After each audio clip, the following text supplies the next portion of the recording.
uwaga wanatekiwa advantage. Tukipata kitu kidogo ndio hao.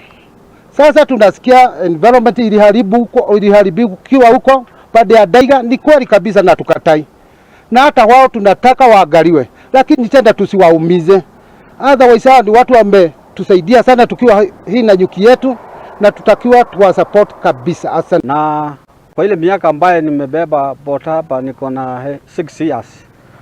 Na nimeona usuri sana kupitia kwa British Army ambaye wako hapa, ambaye ameweza kuajiri watu wetu wengi, ambaye wameweza kunisupport kupitia kwa kuwabeba.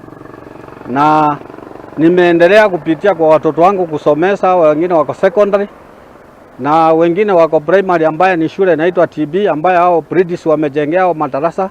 Ingilie kwa hiyo mambo ambaye watu ambaye wanajaribu kuharibu na mipango ya British hapa ama usaidizi ya British hapa, au watu wachukuliwe hatua, wapelekwe prison, wakae huko prison ili waachane na mambo ya kutusumbua hapa. Support, kuunga mkono venye British Army iko hapa Laikipia.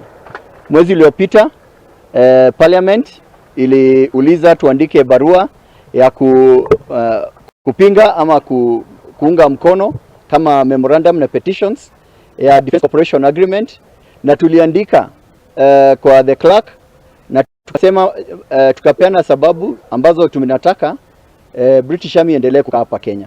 Tunaomba ati venye tunasikia mfalme anakuja ama king asaini hiyo agreement haraka haraka.